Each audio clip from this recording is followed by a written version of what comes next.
ஓம் நமச்சிவாய. எந்த குழந்தையும் நல்ல குழந்தைதான் மண்ணில் பிறக்கையிலே, நல்லவராவதும் தீயவராவதும் அன்னை வளர்ப்பதிலே, அன்னை வளர்ப்பதிலே. எந்த குழந்தையும் நல்ல குழந்தைதான் மண்ணில் பிறக்கையிலே, நல்லவராவதும் தீயவராவதும் அன்னை வளர்ப்பதிலே, அன்னை வளர்ப்பதிலே.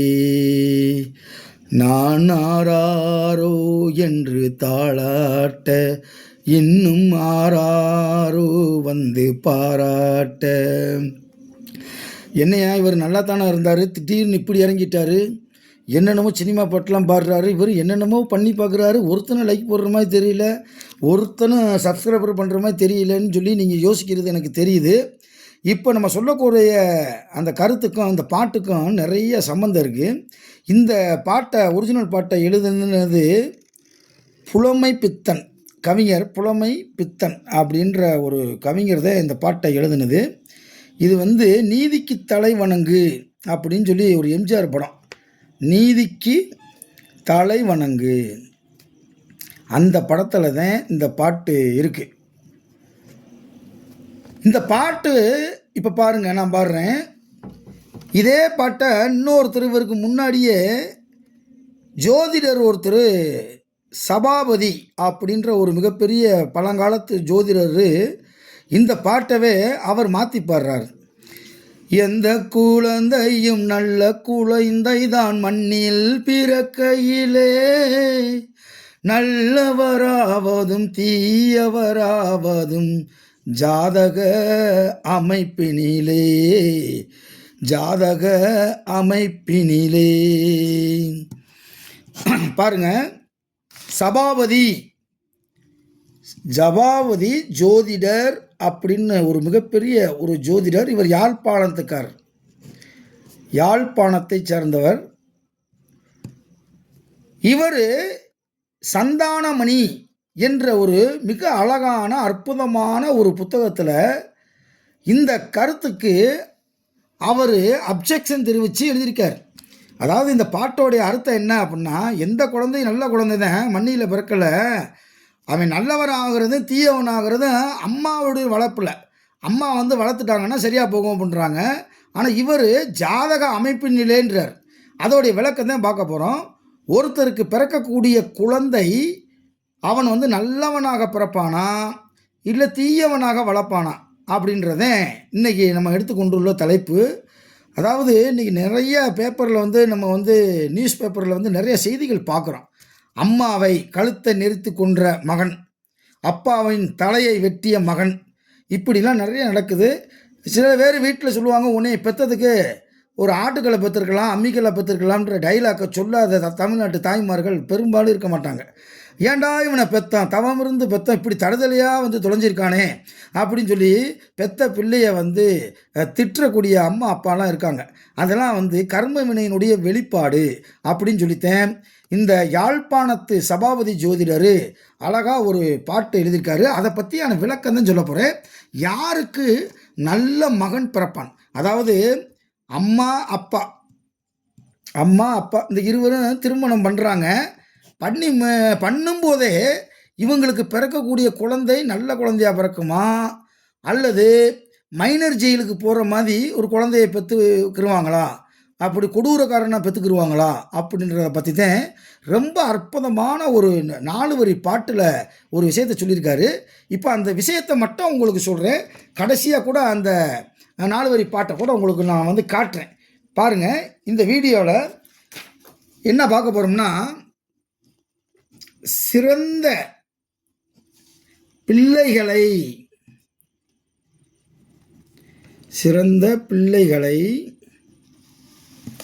பெரும் அமைப்பு. அதாவது நம்ம நினச்சாலும் பிள்ளை அப்படி வளர்க்க முடியாதுங்கிறாரு. எப்படி பார்த்தாலும் ஒழுக்கமாக, சில பேர்லாம் பார்த்தா அவன் வாழக்கூடிய சூழ்நிலை தான் காரணம் அப்படின்லாம் பேசுவாங்க. ஒரு சூழ்நிலையும் கிடையாது. படு மோசமான சூழ்நிலையில் நல்ல பயம் இருக்கான். நல்ல அட்மாஸ்பியர் இருக்கக்கூடிய இடத்துல வளரக்கூடிய பிள்ளைகள் ரொம்ப மோசமாக திருட்டு பயலாக, கஞ்சா குடிக்கிறவனா, சமுதாயத்தில் விரோதியா, இந்த மாதிரிலாம் நிறைய நம்ம இளம் வயது மாணவர்கள் வந்து கெட்டு போகிறத பார்த்துருக்கோம். வாழ்க்கையை சீரழிச்சுக்கிறேன் பாருங்கள். இதில் வந்து ஒன்று சொல்கிறாரு. ஒன்று என்ன சொல்கிறாரு, லக்னாதிபதியும், நீங்கள் எழுதிக்கிங்க,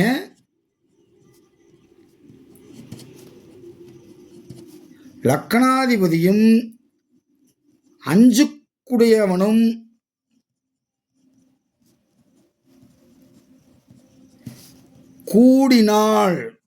கூடினாலும் ஒருவர் ஒருவர் பார்த்து கொண்டாலும், ஒருவர் ஒருவர் பார்த்தாலும்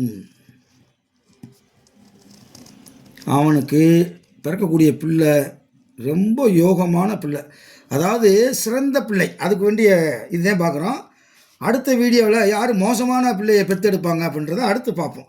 பாருங்கள், அதுக்கடுத்து சந்திரன் நின்ற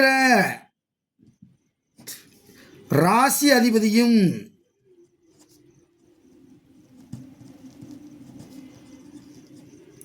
அஞ்சுக்குடையவனும்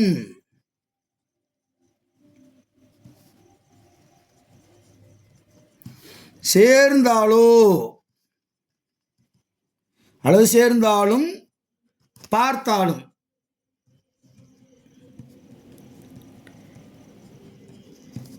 இவங்க சிறந்த மக்கள் பேற்றை அடைந்து வாழ்வார்கள். அடையும் கதி உடையவர்.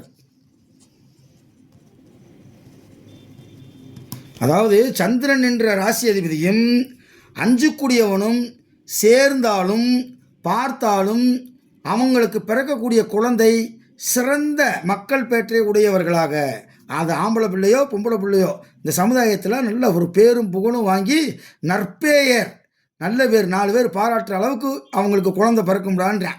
அப்போ பிறக்கிறதுக்கு முன்னாடியே கணிச்சிடலாம் அப்படின்றதே இதோடைய கான்செப்ட். அதுக்கடுத்து பாருங்கள், அஞ்சுக்குடையவன்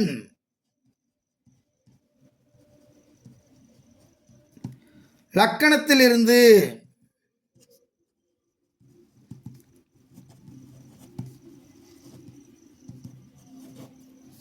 லக்கணத்துக்குரியவனை பார்த்தால்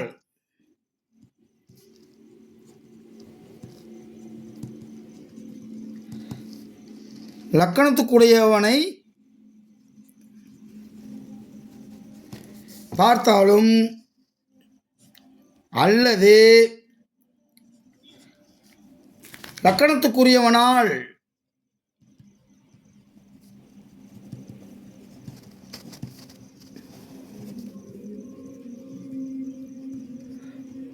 லக்கணத்துக்குரியவனால் பார்க்கப்பட்டாலும்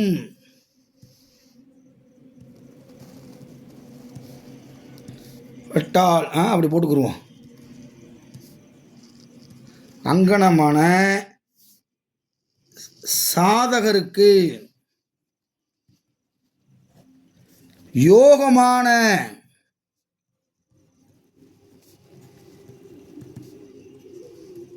மக்கள் சுகமாக பிறப்பார்கள். சுகமாக ஆப்ரேஷன்லாம் கிடைக்காது, நார்மல் டெலிவரி ஆகும்ன்றான். இப்படி ஒரு அமைப்பு இருந்தால். அப்புறம் பாருங்கள், 4வது பாயிண்ட், அஞ்சுக்குடையவன்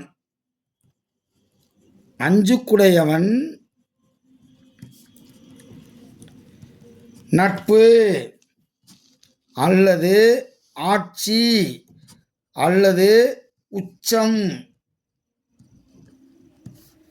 உச்சமாய் நின்று அம்சத்திலும்,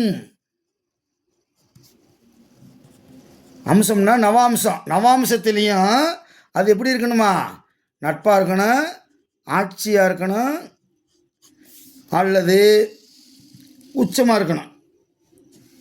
உச்ச ராசியில் நின்றாலும் இவங்களுக்கு எப்படி பிறக்குமா? செல்வமான சிறப்புடைய மக்கள் பேரை பெறுவர்.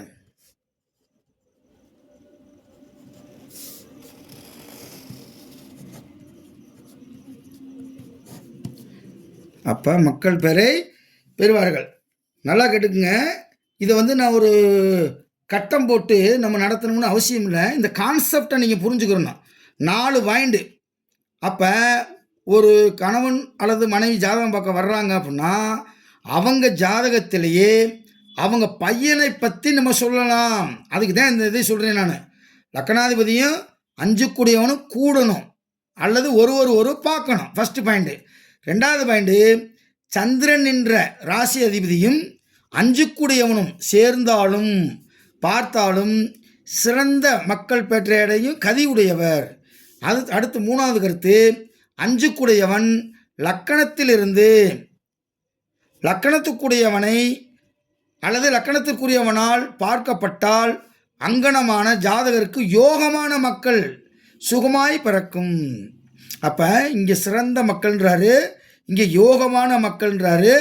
அதுக்கடுத்து 5 கூடியவன் நட்பு ஆட்சி உச்சம் நிற்கணும். அப்படி நவாம்சத்துலேயும் அதே மாதிரி 5 கூடியவன் வந்து ஒன்று நட்பில் இருக்கணும் அல்லது ஆட்சியில் இருக்கணும் அல்லது உச்ச ராசியில் நின்றாலும் அவன் வந்து யார் படிப்பான்? செல்வமான சிறப்புடைய மக்கள் பெயரை பெற்று பெருவாழ்வு வாழ்வார்கள் என்று சந்தானமணி என்ற ஒரு புத்தகத்தில் இருக்கக்கூடிய செய்தி. அது பக்கம் 48வது பக்கத்தில் உள்ள செய்தி தான் இது. அதனால் அதுக்கடுத்து பார்த்தீங்கன்னா இதையும் நம்ம பார்த்துருவோம்.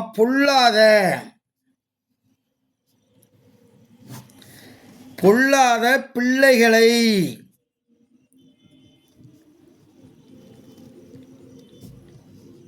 பெறுபவர் யார்? அப்போ நம்ம ஜாதகத்தை வச்சே நம்ம பிள்ளை வந்து நல்லவனா கெட்டவனா பின்காலத்தில் எப்படி வளருவேன் அப்படின்றத எல்லாமே ஆராய்ச்சியாக பண்ணிக்கலாம். இதை வச்சு பாருங்கள். 5க்கு உடையவன் பகை வீட்டில் அமர்ந்தாலும் பகை அல்லது நீச்சம் நின்று அதே நவாம்சத்தில் பகையாகவோ நீச்சமாகவோ பெற பொருந்தும் ஜாதகர் பிள்ளை பொல்லாதன்றான். பழைய காலத்து வார்த்தை பொல்லாத குரூரமும்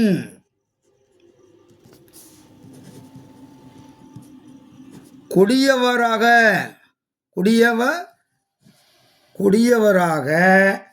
வந்து பிறப்பார்கள்.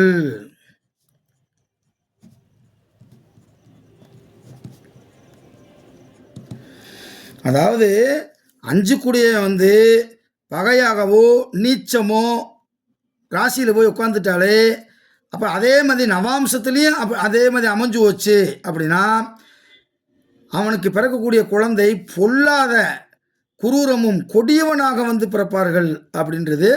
இது வந்து நீங்கள் 5வது பாவகத்தில் வந்து எழுதிக்கிங்க. நம்ம தொடர்ந்து அடிப்படை ஜோதிடம் ஆன்லைன் வகுப்பு நடத்திக்கிட்டு இருக்கோம். அடிப்படை ஜோதிட ஆன்லைன் வகுப்பு நடக்குது. அதுக்கப்புறம் உயர்நிலை ஜோதிட ஆன்லைன் வகுப்பு நடத்துகிறோம். அதுக்கடுத்து 100 கேள்விகளுக்கு விடை கண்டுபிடிப்பது எப்படி. அதாவது என்ன 100 கேள்வி அப்படின்னா, நம்மக்கிட்ட ஜாதகம் பார்க்க வர்றாங்க, அவங்கக்கிட்ட நம்மக்கிட்ட கேட்கக்கூடிய கேள்விகளை பூரா தொகுத்து இந்த 100 கேள்விக்கு மேலே அவங்க கேட்க முடியாது. அப்போ இந்த 100 கேள்விகளுக்கு விடை கண்டுபிடிக்க தெரிஞ்சிருச்சு அப்படின்னா அவர் உலகம் போற்றும் ஜோதிடராக மாறுவார். இது 100க்கு 100 உண்மை, மாற்றம் கிடையாது. அதெல்லாம் நம்ம நடத்திக்கிட்டு இருக்கோம். அதை விருப்பமானவங்க இந்த நம்பருக்கு நீங்கள் தொலைபேசியில் தொடர்பு கொண்டு மற்ற டீட்டெயிலை கேட்டுக்குங்க. நீங்கள் வீடியோ பார்க்குறது ரொம்ப சந்தோஷம். அதனால் லைக் பட்டன் அமுக்குங்க, ஷேர் பண்ணுங்கள். ஹைப்புன்னு ஒரு பட்டன் இருக்குது, ஒரு ஸ்டார் மாதிரி போட்டு இப்படி வால் மாதிரி போட்டிருக்கோம். அதெல்லாம் நீங்கள் ஒரு அமுக்கி விட்டிங்கன்னா எங்களுடைய வீடியோ மேலும் வளர்ச்சி அடையும் சொல்லி உங்கள் அன்புக்கு நன்றி கூறி விடைபெறுகிறேன். நன்றி, வணக்கம். ஒவ்வொரு இரவு 7 மணிக்கு ஏதாவது ஒரு ஜோதிடத்தில் ஒரு செய்தியை உங்களுக்காக பல்வேறுபட்ட சூழ்நிலைகளுக்கு மத்தியில் நடத்தி கொண்டிருக்கிறோம். ஆகவே தயவுசெய்து இந்த வீடியோவை ஹைப் பண்ணுங்கள், லைக் பண்ணுங்கள், ஷேர் பண்ணுங்கள், உங்களுடைய கமாண்டு போடுங்க. நன்றி, வணக்கம். ஓம் நமச்சிவாயம்.